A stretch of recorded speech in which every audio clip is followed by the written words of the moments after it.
मैं चाहता हूँ कि हिंदी डिक्शनरी में दोगलापन वर्ड को रिप्लेस करके उसे चंद्रिकापन लिख दो। वो बच्ची है तो कह रही है नहीं बच्ची नहीं है भाई, वो ठीक है, मुंह पे गलवा लो अभी भी। यहाँ की चंद्रिका, उसकी भाषा बच्चे की है क्या? आप उससे बात करो उसके बारे में। तू आप कह रही है उससे बात बच्ची करो, आप उससे बात करो उसके बारे में, मुझसे बात मत करो। तू कह रही है ना बच्ची है। मैंने नहीं बोला बच्ची है, वो बच्ची है। नेजी बोल रहा था बच्ची है बच्ची है बच्ची है, तो मैंने कहा वो बच्ची नहीं है, वो गेम में उतर चुकी है। चंद्रिका भी तो तूने बोला यार, बच्चे 1 मिनट में पलट जाती है यार मैंने- तू। अभी बोला तुमने तूने, बोला, तुम 1 सेकंड लोगों पहले बोला। सो हेलो एवरीवन, अकोलोड़ा दिस साइड, और इस वीडियो में बात करने वाले हैं हम उसी एक बवासीर शो के बारे में जो आप देख रहे हो क्योंकि सारे देख रहे हैं, और मैं देख रहा हूँ क्योंकि आप देख रहे हो। मगर क्यों? देखा जाए तो इस शो के अंदर देखने लायक वैसे कुछ खास बचा है नहीं। अच्छे खासे सलमान खान होस्ट थे जिसे वो लोग भी सपोर्ट कर रहे थे जो बिग बॉस नहीं भी देखते। सही में बिग बॉस की रील का कोई भी कमेंट सेक्शन उठा के देख लो, तुम्हें पता लग जाएगा कि ज्यादातर लोग बोल रहे हैं, जो लोग बिग बॉस नहीं भी देखते, कि भाई सलमान खान को एज अ होस्ट लेके आओ, क्योंकि मजनू भाई से नहीं हो पाएगा यार। जब से पता चला कि इस सीजन में सलमान खान होस्ट नहीं कर रहे हैं, दुनिया में सिर्फ 2 ही तरीके के लोग खुश हैं, एक वो जो फुटपाथ पे सोते हैं और एक विकी कौशल। नहीं भाई, अपन भी खुश है। तो बात करते हैं हम इस सीजन की सबसे ज्यादा नॉन फेवरेट कंटेस्टेंट के बारे में। इतनी अमीर हो गई मैं। चंद्रिका जी मोहल्ले की उसी आंटी की तरह है जो 2 औरतों के बीच में लड़ाई करवा के बोलती। वो तुझे पता है शांता तेरे बारे में कल क्या बोल रही थी? अरे दीदी, आपको पता है बिमला ने कल क्या किया? अरे चंदा ना, पता है अपनी सास से हमेशा ऐसे बदतमीजी से बात करती है। ओलंपिक में चुगल खाने को अगर एज अ स्पोर्ट इंट्रोड्यूस कर दिया जाए तो चंद्रिका जी हर बार गोल्ड लेके आएंगी। तो हुआ ये कि कल के एपिसोड में बेसिकली अनिल कपूर ने इस चीज को पॉइंट आउट किया कि चंद्रिका जो घड़ी घड़ी बैठ के विशाल को टॉन्ट मारते रहती है, उसको बोलते रहती है कि इसके कैरेक्टर ऐसा है, इसका कैरेक्टर वैसा है, घर में लोगों ने छोटे कपड़े पहनना छोड़ दिया है, घर में तो लड़कियां सेफ नहीं है, और पता नहीं क्या क्या। मैंने अपना जो पहले दिन मैंने विशाल के साथ 1 हफ्ता जो हम आपस में बैठे हैं, बात करी है, उस दौरान मैंने उसको समझा था, मेरे पास बात आई तो मुझे हर्ट हुआ कि वो किसी और लड़की के बारे में सोच हो रहा है।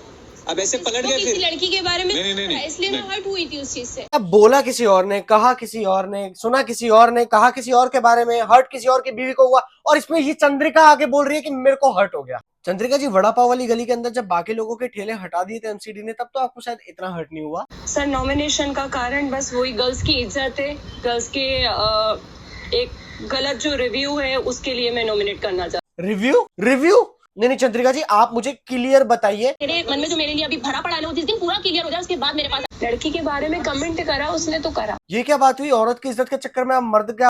आज हम लोग इतना अपने आप को सेफ्टी महसूस कर रहे हैं कि हम लोग पुरुष के ऊपर हम लोग चढ़ के बात करते हैं। अबे माधव जो तुम ऐसे हो। नहीं चंद्रिका जी, आई सपोर्ट वुमेन एम्पावरमेंट, पर जरूरी नहीं है ना कि उसके लिए आपको मैन की ऐसी मारनी है। मैंने पहले दिन से बोल दिया, मैंने कहा मैं उस इंसान को नहीं होगा, मेरे इंसान को नहीं होगा।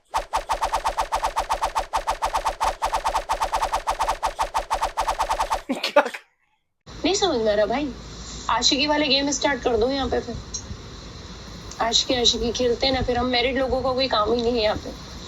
सीधी सी बात है, निकलो बाहर। ये मैं समझी नहीं, आशिकी क्यों बोला? आंखों में आशिकी पल रही है उसके। एक ही तो बंदा है इस घर में, विशाल कहता। इस टाइम पे विशाल ने कुछ बोला नहीं, उससे कोई बात नहीं हुई, उसके बारे में कोई बात नहीं हुई, खाली बैठे बैठे बोले जा रही है आशिकी वाले गेम स्टार्ट कर दो भाई। सबसे पहले अच्छी चीज तो ये हुई थी कल कि मैंने और अनिल सर ने हमारे घर का कूड़ा साफ कर दिया। जी हाँ, चंदू जी घर के बाहर हो चुकी हैं, जिसके बाद मैं और आप तो खुश हैं ही, पर दुनिया का सबसे खुश इंसान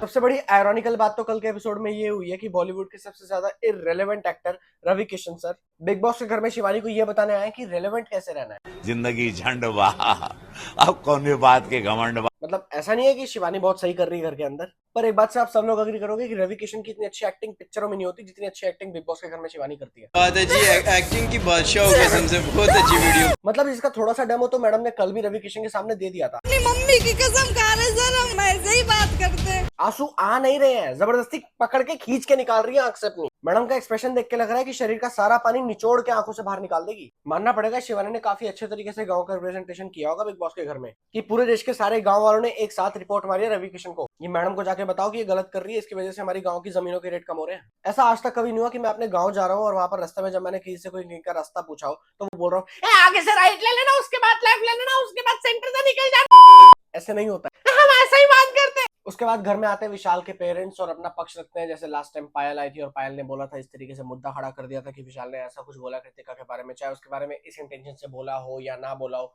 अगर उसके बारे में आपको डिस्कशन करनी है तो वो मैं ऑलरेडी वीडियो डाल चुका हूँ, आप वो देख सकते हो। खैर सबसे ज्यादा मानना पड़ेगा बिग बॉस के मेकर्स को, क्या बुद्धि लगाई भाई, लास्ट टाइम पायल को बुला लिया मुद्दा खड़ा करने के लिए, और अब विशाल के पेरेंट्स को बुला रहे हैं उसी मुद्दे को दोबारा उंगली दे के और बड़ा बनाने के लिए। कभी सुई का कांटा विशाल की तरफ घूमता है, कभी अरमान की तरफ घूमता है और अब कटारिया की तरफ घूम गया है। तो चलो देखते हैं कि बिग बॉस के स्टेज पे हुआ क्या कल।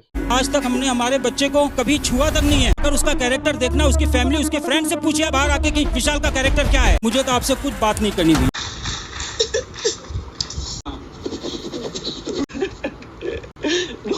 अरे अरे आंटी ठीक से रो लो यार, कम से कम अच्छे से रोने की एक्टिंग कर लो। इससे अच्छी एक्टिंग तो हमारी शिवानी कर रही है रोने की। अपनी मम्मी की कसम खा रहे सर, हम ऐसे ही बात करते। थोड़े बहुत आंसू तो उसके भी चेहरे पे आ जाते हैं। आप रुमाल से क्या पोंछ रहे हो, अपना स्किन केयर?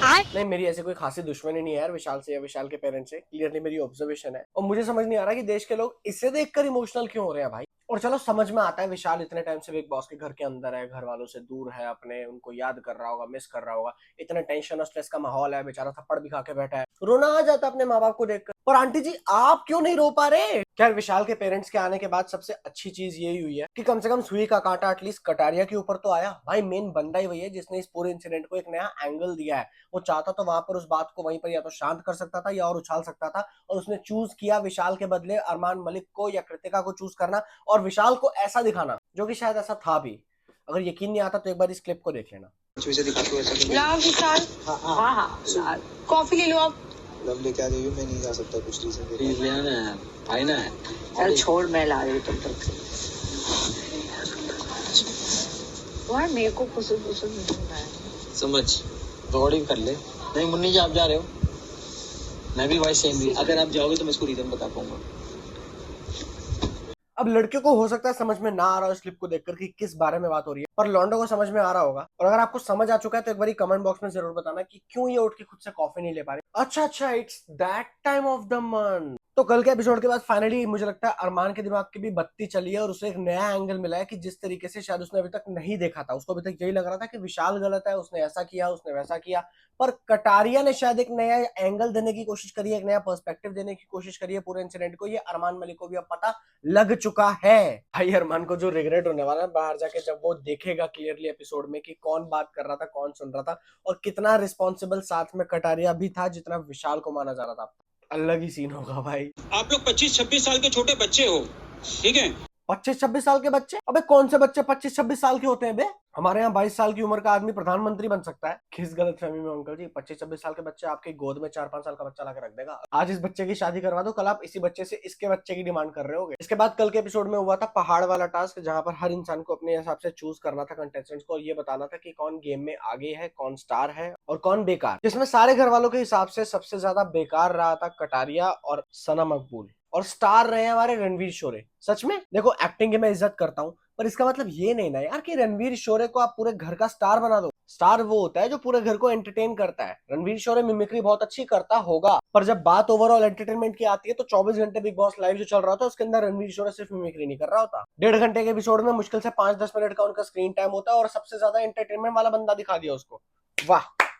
अभी देखो भाई, गेम के पर्सपेक्टिव से अगर देखा जाए, जैसे रणवीर शोरे को एकदम टॉप पे दिखा दिया कि ये तो स्टार है घर का, इसमें सबसे बड़ा भागीदार था पीछे अरमान मलिक, जो मेरे ख्याल से पूरे गेम को ऑपरेट कर रहा है। पूरे गेम को कंट्रोल करने का लगभग 50 से 60% क्रेडिट अरमान मलिक को डायरेक्टली दिया जा सकता है। और भाई सही में जो बंदा 2 बीवियां एक साथ मैनेज कर सकता है, उसके लिए ये गेम क्या चीज है। उसकी जगह बिग बॉस के घर के अंदर नहीं, बल्कि उसकी जगह बिग बॉस की जगह पे है। उसे कमांड देने चाहिए, उसे टास्क देने चाहिए लोगों को। बंदे के इंटेंशन जितने मर्जी मलेशियस हो, पर स्ट्रेटेजिकली और गेम के अंदर देखा जाए तो प्लेयर के हिसाब से बंदा बहुत सही खेल रहा है। कब किस जगह क्या बात बोलनी है, किस इंसान से बोलनी है, किस इंसान के दिमाग में कौन सा थॉट कब डालना है, प्लांट करना है, ये वो अच्छे से जानता है। उसे हल्की सी भनक हुई थी कि शायद हो सकता है नेजी बाहर वाला हो, जो कि ऑब्वियसली ऐसा नहीं है, पर उसके बाद से वो नेजी को अपनी साइड करने में लगा हुआ है। डायरेक्टली इनडायरेक्टली जिस तरीके से अनिल कपूर फ्रेम करता है कि सना मकबूल वर्सेस नेजी दिखे, उस अपॉर्चुनिटी को सबसे पहले ग्रैब करने आता है अरमान मलिक। और अब जब अरमान को भी समझ में आ चुका है कि डायरेक्टली नेजी तो ये बात समझेगा नहीं, तो उस तक पहुंचाई जा रही हैं ये चीजें साई केतन के थ्रू, सना सुल्तान के थ्रू, किसी भी तरीके से ऐसा दिखाने के लिए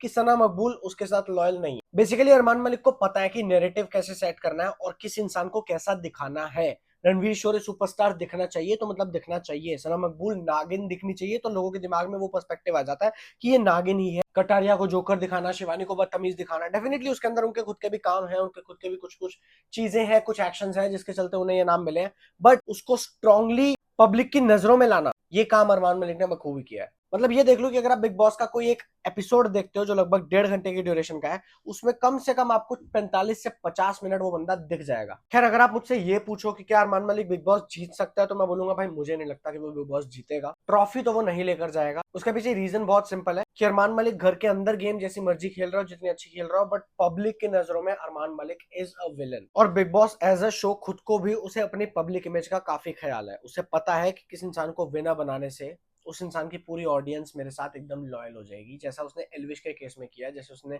MC स्टैन के केस में किया, जैसे उसने मुनावर के केस में किया। अल्टीमेटली जनता जो चाहेगी वही होगा, और जनता ज्यादातर ये बिल्कुल नहीं चाहती कि अरमान मलिक जीते, खासकर विशाल के इंसिडेंट के बाद तो बिल्कुल भी नहीं। रणवीर शोरे बंदा बहुत सही है, बट स्टिल विनर के लिए दावेदार मुझे नहीं लगता। वो फाइनल्स तक डेफिनेटली जाएगा, बट जीत ट्रॉफी हाथ में होना इसके चांसेस हैं, बट बहुत कम। He is a very sensible man, but वो बिग बॉस को कंटेंट इतना नहीं दे पाएगा। ही ऑलवेज बिलीव्स इन कि जहां पर कॉन्ट्रडिक्शंस ना हो, लड़ाइयां ना हो, ज्यादा बहस ना हो, कोई बहस कर भी रहा होता है तो उसको रोक लेता है। बट भाई को ये बताओ कि बिग बॉस बहस से ही चलता है, कॉन्ट्रडिक्शन से ही चलता है। और मुझे को ये बता दो यार कमेंट सेक्शन में कि दीपक क्या कर रहे हैं यार अभी तक शो के अंदर। चंद्रिका तक इनसे पहले निकल गई, जो इतना हू हंगामा करके आई थी बाहर से। वो एटलीस्ट घर के अंदर खाना बना रही थी। दीपक भाई घर के अंदर च्युइंगम चबाने के अलावा और कर क्या रहे हैं? मैंने आज तक उनसे किसी को बात करते हुए नहीं देखा, किसी को उनसे बहस करते हुए तो दूर की बात कभी नहीं देखा। शुरुआत में अरमान मलिक से थोड़ी बहुत बहस हुई थी तो ये थी, उसके बाद कुछ भी नहीं। पूरा दिन घर के अंदर बैठ के। और एक नेजी भाई के बारे में क्या कहें यार। खैर, बिग बॉस के घर के अंदर एकदम बढ़िया गेम खेल रहे हैं नेजी भाई। नेजी दब्बा। नेजी बिग बॉस के घर के अंदर मुझे लगता है एड़ा बन के पेड़ा खाने वाला। मतलब तुम्हें शायद दिख रहा होगा कि कितना सारा सीधा इंसान है, कितना भोला इंसान है। इंस्टाग्राम पे रील एडिट्स भी बन रहे हैं कि भाई Naezy is me is Naezy. पर तुम ये देखो कि बंदा नॉमिनेशन में अभी तक नहीं आया, जबकि कुछ खास उसने बिग बॉस के घर में किया भी नहीं है। बस दोनों ग्रुप से पैरेलली बना के चल रहा है। और सोचने वाली बात है कि दोनों ही ग्रुप ये समझते हैं कि नेजी बहुत ज्यादा सीधा, बहुत ज्यादा भोला इंसान है। भाई मकबूल के साथ बैठता है तो बात करता है कि देखो सना सुल्तान मुझे तुम्हारे खिलाफ भड़काना चाह रहे हैं। जब सुल्तान के साथ बैठता है तो बोलता है कि मकबूल मेरे बारे में ऐसे बोलती है। भाई को मजा आ रहा है ऐसा दिखने में कि मैं बहुत बड़ा विक्टिम हूं, ताकि सामने वाला इंसान नेजी को बचाने के लिए जी जान लगा दे। खैर, ये वाली अप्रोच नेजी को गेम में कहां तक लेके जाएगी ये देखने वाली बात है। और ये सना मकबूल इतना अच्छा क्या खेल रही है भी कि अनिल कपूर को उसके अलावा और कोई दिख ही नहीं रहा। हर वीकेंड के बारे पे बात होती है सिर्फ उसी के बारे में कि सना मकबूल ने ये किया, सना मकबूल ने ये कहा, सना मकबूल का ये इंटेंशन है कि शायद वो लॉयल नहीं है, उनके लिए धोखेबाज है। मतलब सोचने वाली बात है, इतने सारे कंटेस्टेंट्स के बीच में क्या क्या हो गया। अरमान और विशाल के बीच में जब फाइट हुई, एक दूसरे को गंदी नाली का कीड़ा बोल रहे थे।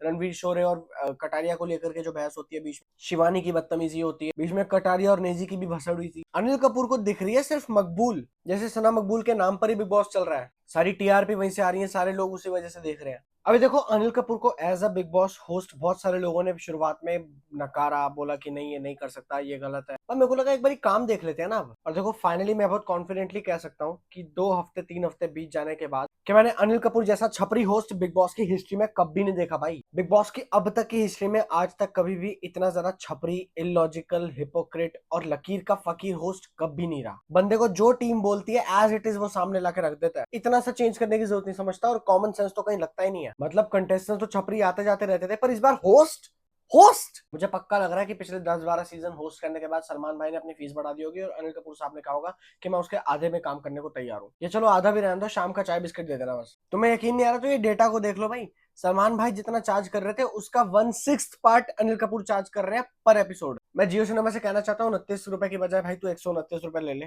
पर होस्ट वही रहने दे यार, ये मत कर। अच्छा गाइस, कल बिग बॉस के घर में एक नए लैंडे की वाइल्ड कार्ड एंट्री हुई है, जिसको देखकर मेरे दिमाग में हमारे मजनू भाई का डायलॉग चल रहा है, अब घोड़ों की रेस में गधे भी दौड़ेंगे। सही में अदनान शेख। बिग बॉस का बजट गिर चुका है ये मुझे पता था, इसी चक्कर में सलमान खान की जगह अनिल कपूर को लेके आए, पता लग गया। पर इतना गिर गया सही में। जो बिग बॉस के घर के अंदर के बाथरूम का तौलिया बनने लायक नहीं है, उसे तुम कंटेस्टेंट बना के ले आए। कल के एपिसोड को देखने के बाद मेरी गली का पंचर वाला जिद कर रहा है कि उसको बुला लेते, वो तो उससे ज्यादा पढ़ा लिखा है। और एक सेकंड, बिग बॉस में अनिल कपूर ने बोला कि इसके 11 मिलियन फॉलोअर्स हैं। मैं कंफर्म करने के लिए इंस्टाग्राम पे से ढूंढ रहा था, तो बहुत मुश्किल से मैंने इसका अकाउंट ढूंढ लिया। पता नहीं शायद इंस्टाग्राम ने इसका अकाउंट ही शैडो बैन कर रखा है। पर 11 मिलियन फॉलोअर, 11 मिलियन लोग ये देख रहे हैं। खैर, इसको देख के क्या ही शौक होना है। यूट्यूब पे जो JCB की खुदाई लोग देख रहे होते हैं उस पर मिलियन व्यूज होते हैं। एक तो मुझे समझ नहीं आ रहा कि मैं अदनान को इन्फ्लुएंसर बोलूं या फूड ब्लॉगर, क्योंकि इसके आधे से ज्यादा रील्स कंटेंट के अंदर इसके खाने की फोटो लगी हुई है। अच्छा है ना? क्या बोल रहे हो भाई इसका? भाई वैसे तो 80,000 रुपए गए, पर आप 30,000 रुपए ही दे दो। 30,000 में ये जानवर?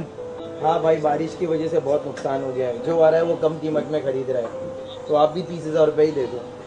एक काम करो, दे दो, और ये रहे पूरे 80,000।